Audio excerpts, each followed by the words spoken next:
Hello, my name's Detective Sergeant Holly Wright. Detective Sergeant. Still can't quite believe it. The first female to be promoted in the Alvechurch police force to such a responsible position. Actually, it's all down to our new Chief Superintendent, Janice Mackenzie. Not long after I was promoted, she invited me to join her for a drink in the ladies' lounge at the Old Boar Inn. Yes, we still have those in this neck of the woods. She explained to me that she'd been brought in to counteract the chauvinistic attitudes that were on display within the force, and believe me, it was not before time. The names I've been called, the not so friendly pats on the behind, the occasional gropings. And when you make it clear to them that you're not playing that game, they have you marked down as a lesbian. Even if I was, and I'm not, what's it got to do with them? Anyway, they had their leering faces put well out of joint when I was put in charge of this case, even though it's only a missing person to the uninitiated. By rights, it should have gone to my boss, DI Bill Glossop, him of the lurid innuendos and smutty comments. But he was out of the picture because he's a very close friend of the MISPA, Sir Lawrence King. Bill's deputy, DI George Kentish, was on secondment to West Mercia Police, part of a cross-county online fraud racket investigation, including gathering digital intelligence. They even checked the station's computers, though they didn't find anything. Anyway, according to Chief Superintendent Mackenzie, she did ask me to call her Janice, Lady King, the MISPA's wife, phoned her to report him missing, and she passed the case on to me. I was right chuffed. Although it is a little bit daunting. I can imagine everybody's comments if I cock this one up.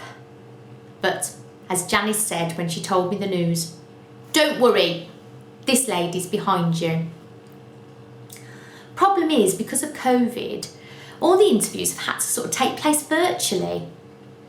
Although I have been given access to the ones that I didn't personally conduct, including access to a video of the speech given by the MISPA, Sir Lawrence King, Managing Director of King's Pharmaceuticals, which he gave to his family via Zoom last Sunday on the occasion of his 70th birthday.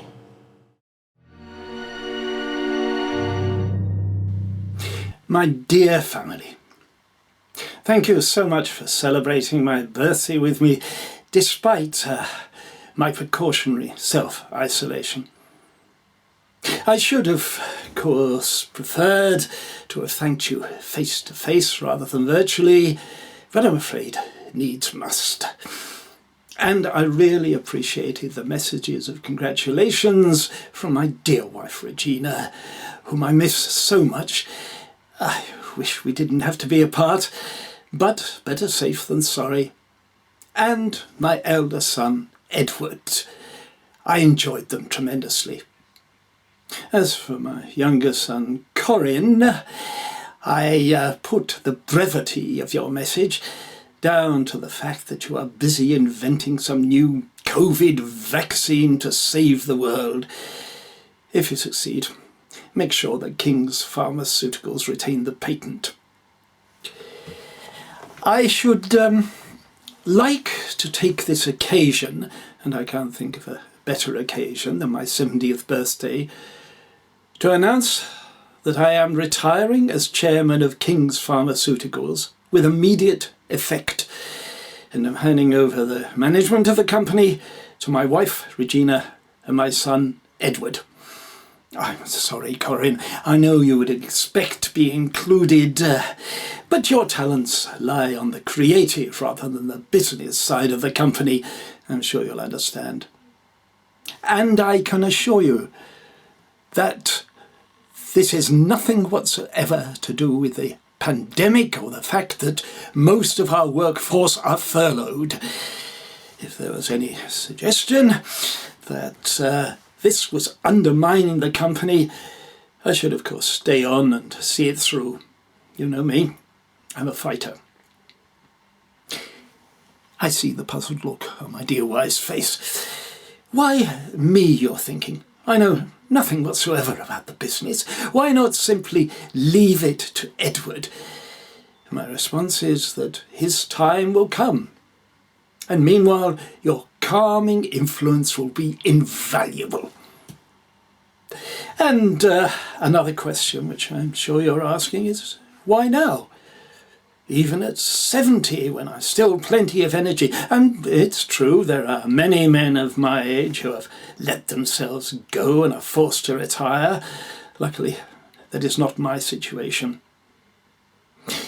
I am doing this purely off my own bat. And with regard to the legal aspect, as the principal shareholder, I can do this without the board's say-so. Frank, diligent as ever, has checked it. I still see puzzled looks on your faces. I see I shall have to provide a fuller explanation. It's quite simple. As you'll be tired of hearing me say, I built the company up from scratch. My father owned a small chemical firm, and when he died, I took over. In the 40 years since then, I have built King's Pharmaceuticals up into a highly respected international company, thanks to my drive and vision. But its success is also in no small way due to your contributions.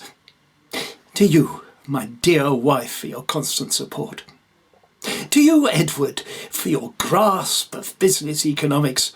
And to you, Corinne, for creating and producing the high-quality products on which our reputation is based. Not forgetting your partner Ellie's constant critical watch over our ethical standards. No offence meant, Ellie, just my little joke. But there comes a time when the elder generation has to step aside and make sure that they do not keep control, allowing you younger people to spread your wings and plough your own furrows, if you'll excuse the mixed metaphors. And that time is now. I hope that answers your questions. If you're worried, as I'm sure you are, dear Regina, about whether I shall get bored and drive you and the rest of the family mad without the daily grind of the business to occupy me, you need not worry. I shall now have the chance to fulfill a lifetime ambition, to fly across the Atlantic single-handed. I see the horror on your faces, but you need not concern yourselves. For a long time now, flying has been a passion of mine, yet for the past few months the gilded butterfly has been rusting in her hangar. Now, without the worry of King's Pharmaceuticals to occupy me, I shall have time to dust her down and soar away into the blue horizon, off to New York or wherever my fancy takes me, on to fresh fields and pastures new, as the poet says. So, I should like you to all raise your glasses and wish me bon voyage.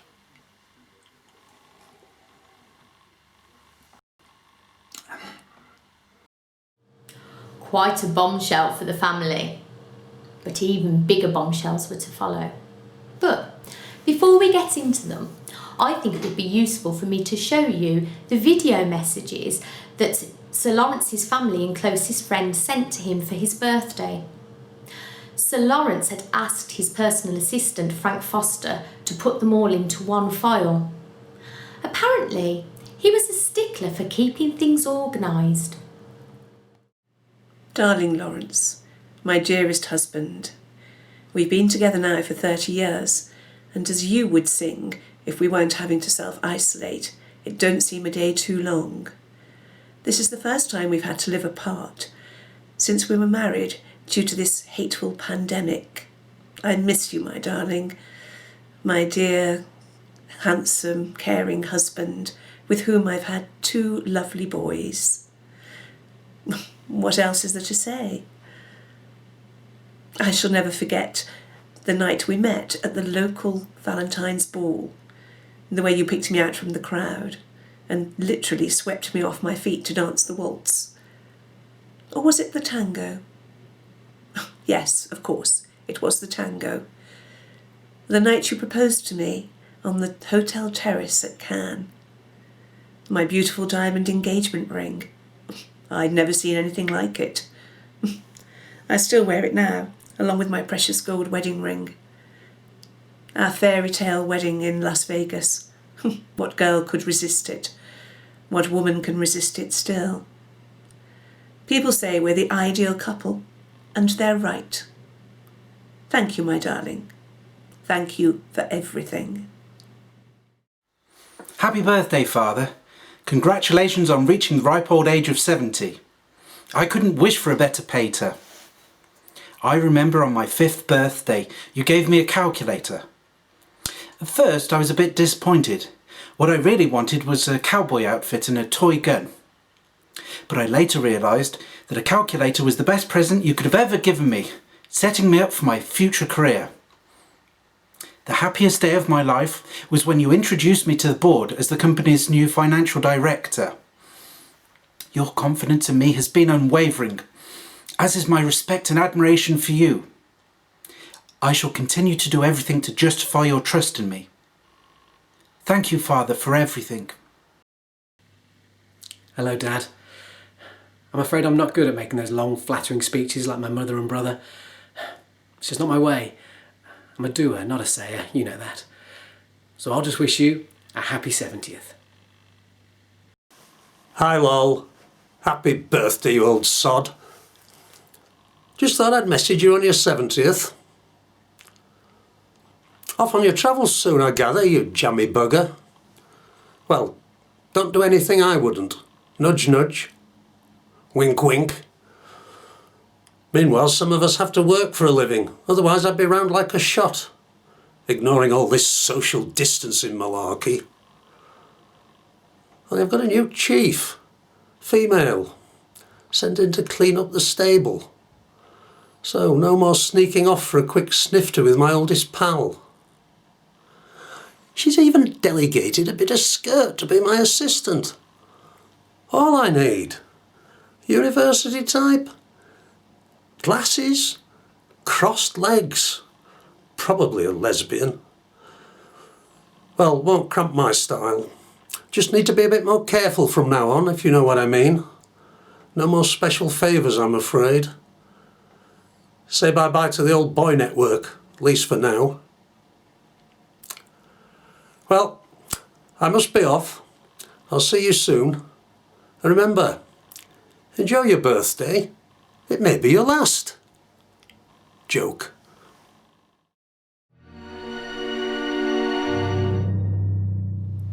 Sunday. Well, things were a bit chaotic on that day, to say the least. What with everyone having to listen to Sir Lawrence's speech in lockdown. On his insistence, I was the only one allowed to stay in the house. Separate offices, of course. Communicating by intercom. Lady King went to stay with her elder son and daughter-in-law, where Sir Lawrence thought that she'd be safer. However, Edward's wife, Miss Georgina, then had to go and look after her sick mother in Wales. But Sir Lawrence still thought it'd be safer for her to stay with Master Edward. I didn't think that made sense. Edward was always going out to meet people on business, and I'm sure after a few drinks he would have been a bit lax about social distancing. But that was their decision. Anyway, let me fill you in with the events of that day as clearly as I can. I was probably the only one not surprised by Sir Lawrence's resignation. After all, I had been drawing up the contracts for his wife and son for the past few days. Sworn to secrecy, of course. I was sorry that he left Master Corrin out of it. Between you and me, it was his younger son's inventions that made King's Pharmaceuticals the success it was. I even said so to Sir Lawrence, but he refused to change his mind, as if I should have expected anything else. After his resignation speech, Sir Lawrence told me that he was forwarding the signed contracts to his wife and elder son, Regina and Edward, and reminded me to confirm the flight to Rio that evening for an old business friend of his, Frederick Anderson. Apparently, in return for his paying for the trip, this Mr. Anderson was organising a deal for the company while he was away in Latin America. A nice surprise for the new director, Sir Lawrence said. He told me he was just popping out to meet him to finalise the details. And if anyone asked, he would be back that evening. Shortly after he left, I received the copies of the signed contracts, and then a message pinged on my mobile. I thought it might be from Sir Lawrence, but instead it was an anonymous text informing me that the company had gone bankrupt and was going into receivership. You could have knocked me down with a feather. Apparently, Master Edward got the same message at the same time.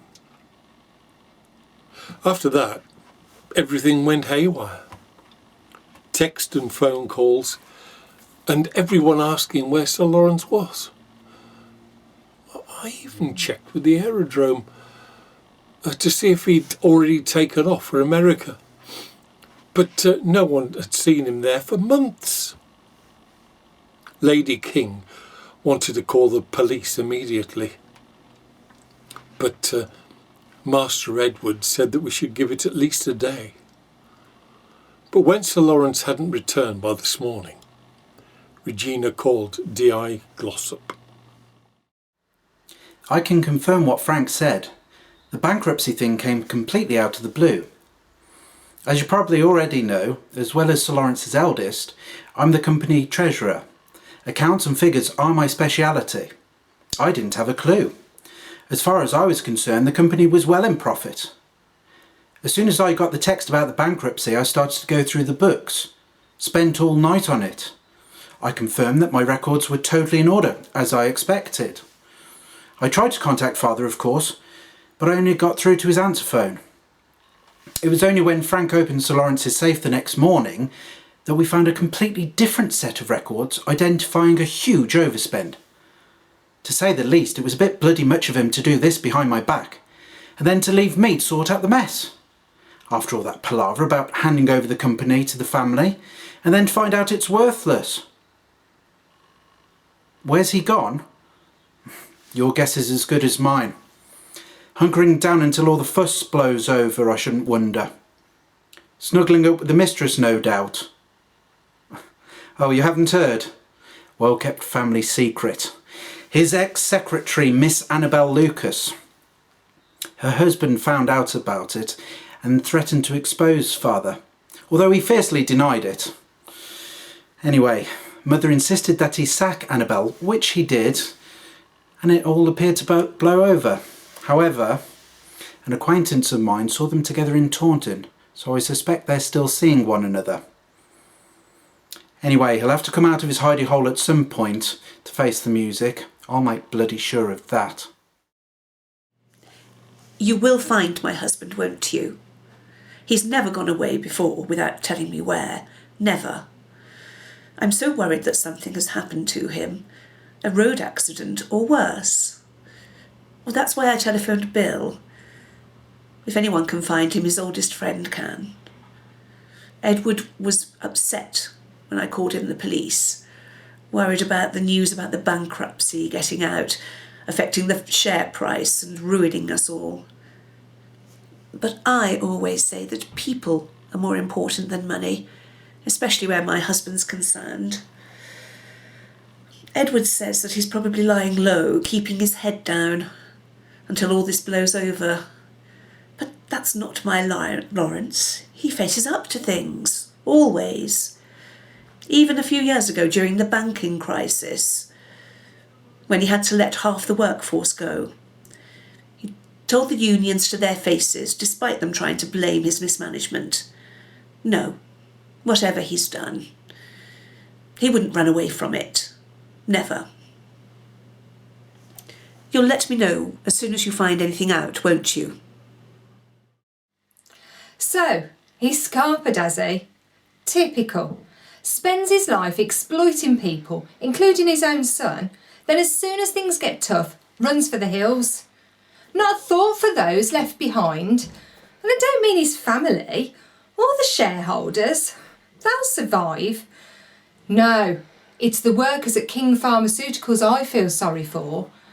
Those who weren't sacked a couple of years back, but took a pay cut so that the firm could continue. Then spending the last 6 months furloughed with the promise of getting their jobs back when things return to normal. And now, bingo, everything up the spout. And they're on the scrap heap, left with nothing. No job, no money. Many made homeless because they won't be able to pay their rents and mortgages. It's a bloody disgrace. And all because la-di-da Sir Lawrence has spent the money that they earned for him on his private plane and his fancy house and his cushy lifestyle. So don't expect me to feel any sympathy for anyone in the King family, except Corinne, who's done more to make that company a success than the rest of them put together. I'm sorry to be so blunt, but someone has to tell it how it is.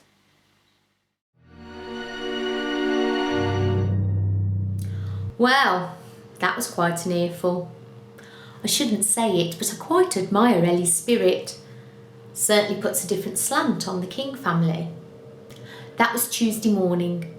By Tuesday afternoon, things had taken a very different turn. A new officer to the station called me over to the cops at the edge of the King estate where he'd found a dead body. I went over to check it out. As soon as I got there, I could tell that it was Sir Lawrence. I recognised him from the Zoom video footage. I made arrangements to close the crime scene off.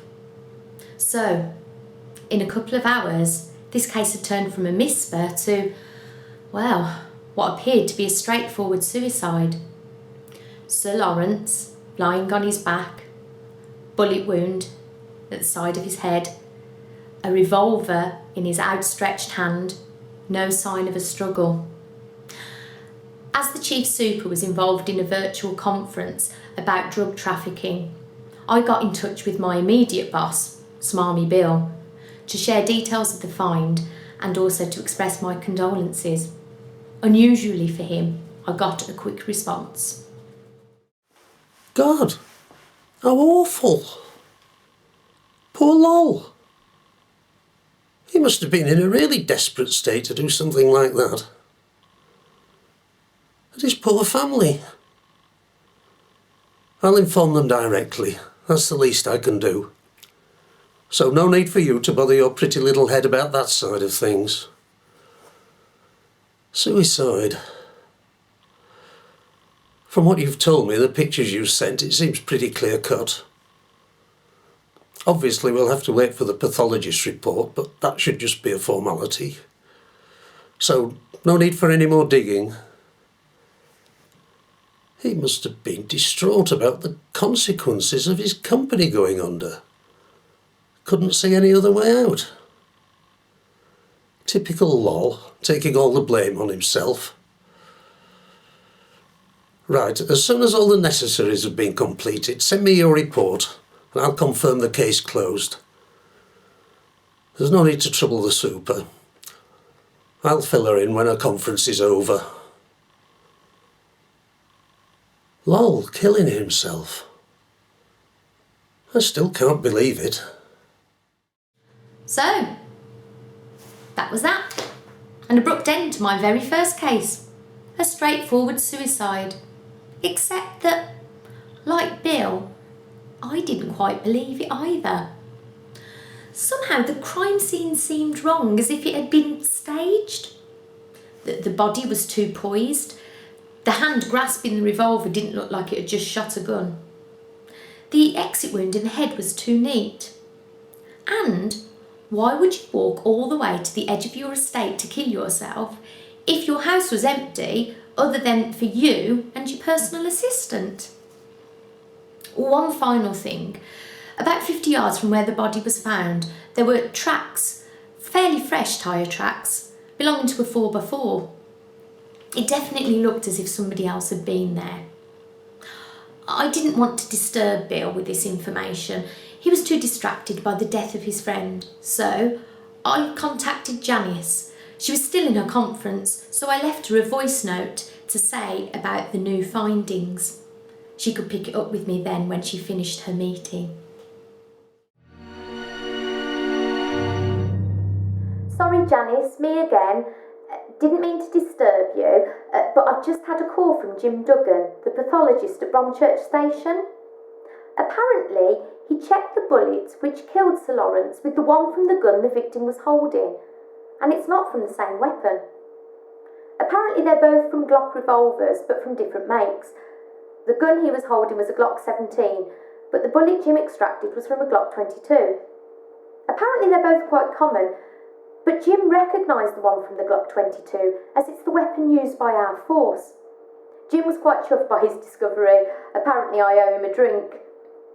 Anyway, the upshot is that Sir Lawrence was definitely murdered. I know that you're probably still tied up in your conference, so I've arranged to interview his family and personal assistant this afternoon. I'll let you have the recordings when I'm done.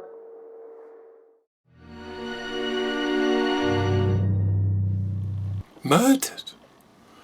I can hardly believe it. I mean, I know Sir Lawrence could upset people from time to time. It was the nature of his management role. But I can't imagine anyone wanted to kill him. Oh dear, how awful. Where was I when he was killed? Well, that would be Sunday afternoon. Well, when Sir Lawrence left that morning, I sent out the contracts to Lady King and Master Edward, and then the text came in informing me about the bankruptcy, as I told you previously. After that, I spent most of the day online with Master Edward trying to make sense of what had happened. The next morning I went through to Sir Lawrence's study and found that he'd left me the key to his safe. I opened it and discovered a second set of accounts, which the two of us went through, uncovering the awful financial state of the business. A gun? Well, yes, Sir Lawrence owned a revolver. The make? Well, I think it was a Glock. He usually kept it in his desk drawer, but I noticed it was missing when after he disappeared. Oh, and there's something a bit odd. He told me just before he left, that he was going to meet this Frederick Anderson, for whom I'd booked a ticket to Rio. So I checked if he'd caught the flight, but apparently he'd failed to turn up. And then I tried to find information about him. Nothing. Not on Google or any of the other sites. It's almost as though he doesn't exist. I don't know whether it's important, but I thought I should let you know.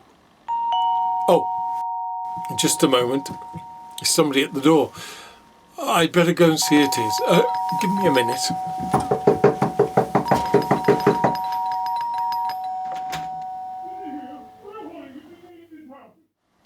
Sorry about this, but the husband of Sir Lawrence's former secretary has just turned up at the house demanding to speak to Sir Lawrence. He's in quite a rage and threatening to kill Sir Lawrence if he finds him. What would you like me to do? I'll go and calm him down if I can and get him to call you. Hello, is that the police? Sir Lawrence's assistant fellow said I should give you a call. I've just driven all the way up here from Taunton to see him, and now his assistant's given me some cock and bull story about him being dead. Well, it isn't true, is it? Murdered? Well, I'm not surprised. If someone else hadn't already done it, I might have killed him myself. Does that make me a suspect? Who am I? Gerald Lucas. Husband to Annabel Lucas. The woman he convinced to leave me and run off with him to America and then never showed. Of course I was furious with her. I mean, I knew she was fond of him, had a soft spot for him, but I never thought she'd do anything like this. He must have promised her the earth to get her to go that far. That's what he was like. The devious bastard. Twisted people round his little finger. Annabel fell for it. Poor girl. 2 days she waited for him, then blurted out the whole sorry story and begged for my forgiveness, which I gave her, of course. I might be the wronged husband, but I've got more feelings than Sir Lawrence bloody King. She's back at home now, crying her heart out. She'll get over it, in time. If you ask me, she's had a lucky escape. What kind of car do I drive? A Honda CR-V. Yes, it's a 4x4. Do I own a what? Oh, you don't seriously think I shot him, do you? Oh, well, I was furious with him, yes, but I would never kill him or anyone else. Maybe he really was planning to run away with Annabel and his wife found out. Do you ever think of that? What's that bitch's husband been telling you? I'm sorry. I shouldn't have said that. He was the last person I expected to turn up. After everything. Lawrence's disappearance, the company going bust, finding him dead. It's too much. All I want is to remember him with me. Just me. No one else. And then suddenly that man's here, bringing it all back. I know Lawrence wasn't the faithful type, always had to have his bit on the side. But they were never important. They were no threat to us, his family. But she was different. I thought he was going to leave me and go off with her. That's why I insisted he got rid of her. And when he did, I thought that was the end of it, that he was going to stay with me for the rest of our lives. Then I learned he was still seeing her secretly. He even rented a flat in Taunton so he could go on meeting her. A friend told me about it. Some friend. But I could have lived with that, because even if he saw her occasionally, and still come home to me afterwards. But when he announced he was flying off to America, I thought, this is it. He's going away with her. Can I tell you something awful? Something I'm so ashamed of. I don't think you can arrest me for it, but I do feel awful about it. I hid his passport. So he couldn't go away with her. So he'd still be here where I could find him. But if I hadn't done that, maybe he would still be alive. It's kept me awake all night, turning it over in my mind. What if he needed his passport to get away, and when he couldn't find it, he went to some crook who promised to get him a new one and just took the money and shot him? You think I'm letting my imagination run away? Yes, I should stop thinking like that. I should keep calm. I'll take the pills the doctor prescribed for me and lie down for a while. Edward will help me upstairs. He's such a good boy. I'm getting a bit pissed off with all these questions and insinuations. Shouldn't you be out trying to find the killer instead of upsetting my father's family? I can tell you for now that no one in the direct family had anything to do with his murder. If you want a suspect, how about Frank? He was living in the same house as father, and he would have known about the planned resignation, and he would have known if I was in charge, I wouldn't have kept him on. Oh, he was solid and reliable, that's why father liked him, but he was too stuck in his ways. Not the sort of person you'd want to take the company forward in the 21st century.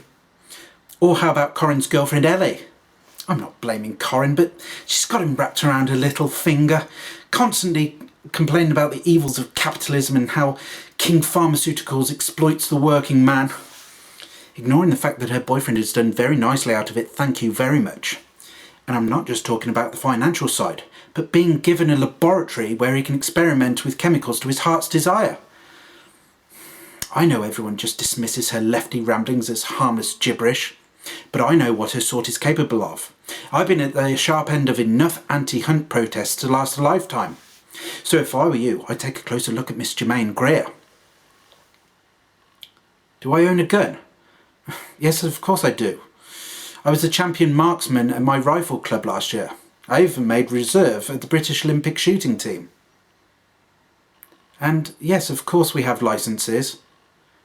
And yes, they are safely locked away. Yes, of course I own a 4x4. Who doesn't round here? Any more stupid questions? Then I'd better get back to Mother. She's suffering enough without you lot poking your noses around. Germaine Greer? Did he call me Germaine Greer? I'm flattered. But if he's trying to suggest that my dislike of Sir Lawrence's exploitative methods would make me want to get rid of him, then he's very much mistaken. What good would that do? It wouldn't have stopped the company closing with a huge loss of jobs, including Corin's. I know I let my mouth run away with me at times, but I'm not that stupid. I love Corin, and even though I resented how his dad treated him, I know how upset he is by his father's death. I wouldn't do anything to hurt him like that. If you must speak to Corin, please go easy on him. I understand you want to speak to everyone who was close to my father. It's okay, I understand. It's your job. To be honest, I don't care who killed him. He's dead. And I miss him. I know he didn't always treat people well. He could be impatient with anyone who didn't agree with him. I know that. But he could also be thoughtful and caring. I mean, I wouldn't be where I am today with my own lab doing the things that I love if it wasn't for him.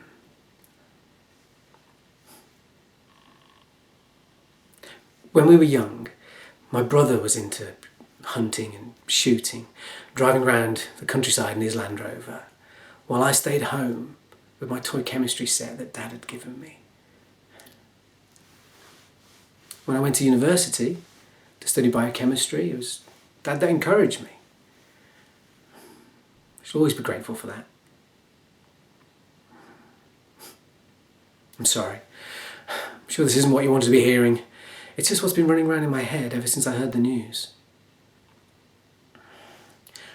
I just don't want you to get the impression that he was all bad. Even Ellie doesn't think so, and she complained about him enough when he was alive. Now he's gone, Ellie's the only one I can turn to.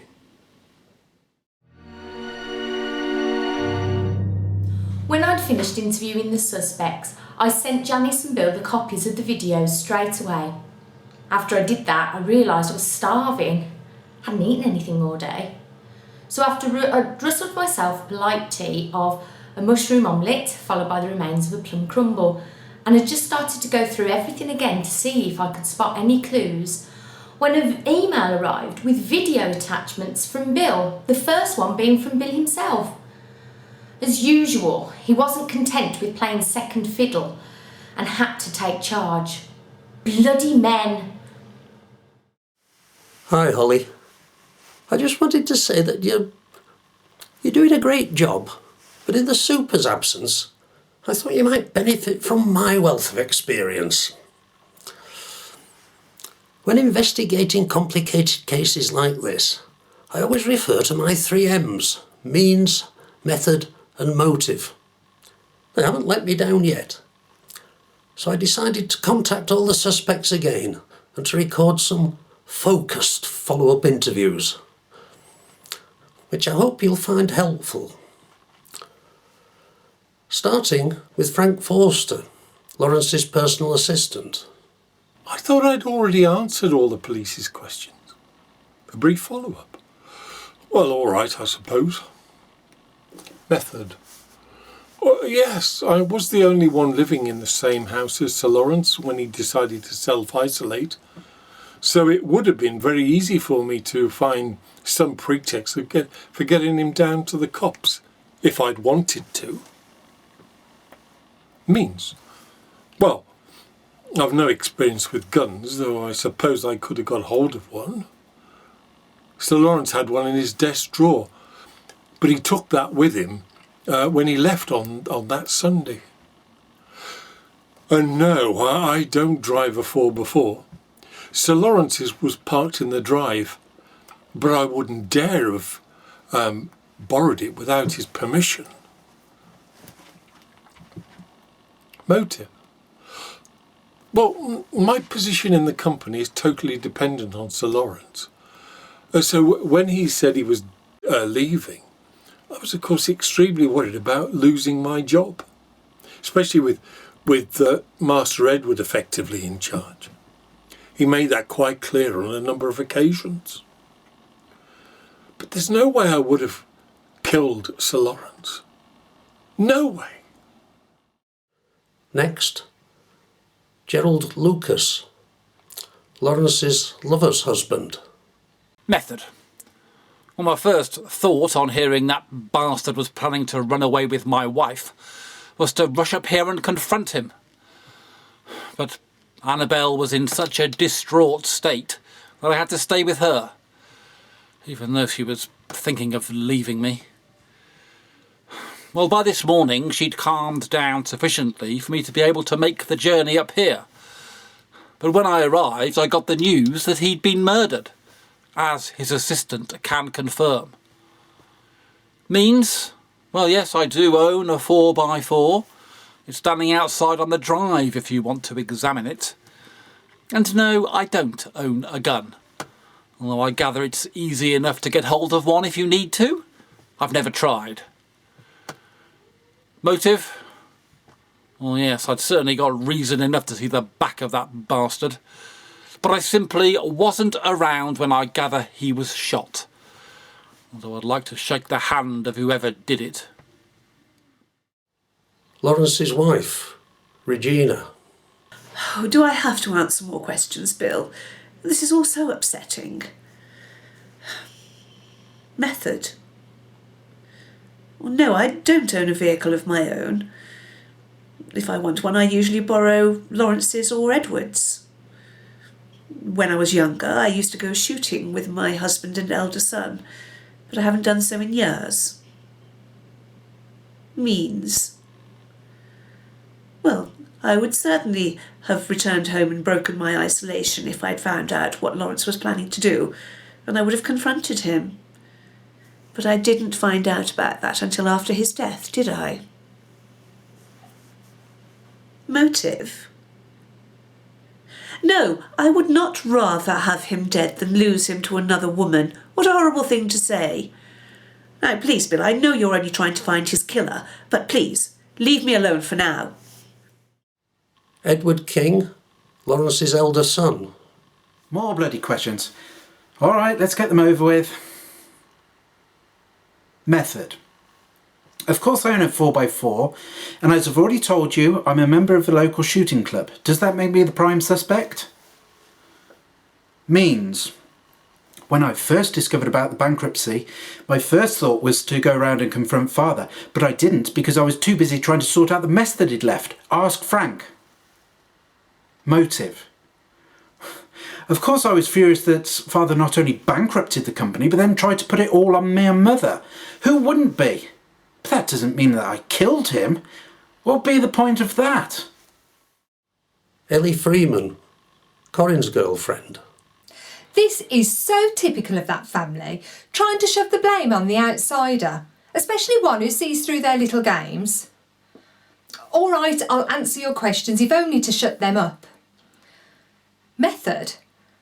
Well, I don't have access to a 4x4 and I would like all guns banned, okay? Means?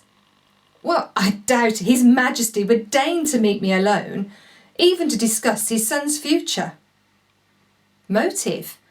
Oh, well, it's true. I hated Sir Lawrence and everything he stood for. But I wouldn't do anything to upset Corin, and his father's death certainly has. Does that answer your queries? Finally, Corin King, Lawrence's younger son. What is it now? More questions? Okay, I'll answer them if you then leave me alone. Let me grieve in my own way. Thank you. Method? Well, I don't have access to a 4x4. And I don't own a gun, never have. Means? Well, why would I arrange to meet my father alone? He'd already made it perfectly clear that he was leaving the business. And as anyone in the family will tell you, once he's made up his mind, he never changes it. Motive? Well, of course, I was devastated about the idea of losing my lab. But I'm more devastated about losing my father. Now please, leave me alone. Hope you found that helpful, Holly. In the circumstances, I feel that it's highly unlikely that anyone else was involved, despite Regina's fears that her husband was attacked by gangsters. So, despite their denials, we have 6 suspects, all with the potential means to commit the murder, some better than others, all able to arrange a meeting, some more easily than others, and all with a motive, some stronger than others.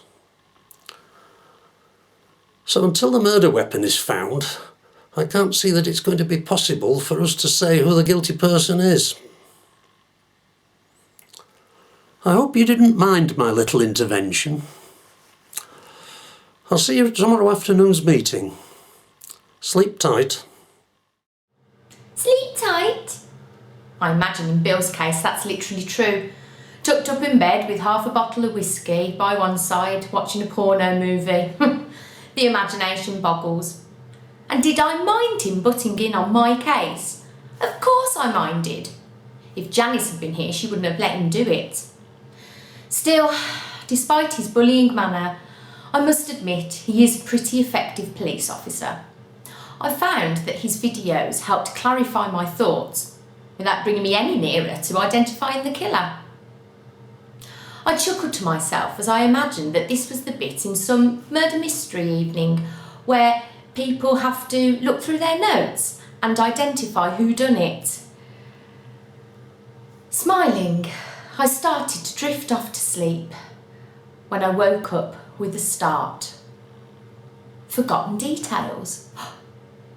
I had just remembered a chance comment that someone had made. Could that be the answer? I was going to check it out first thing in the morning. If I was wrong, then I needn't have worried. But if I was right, I fell asleep in a very different mood.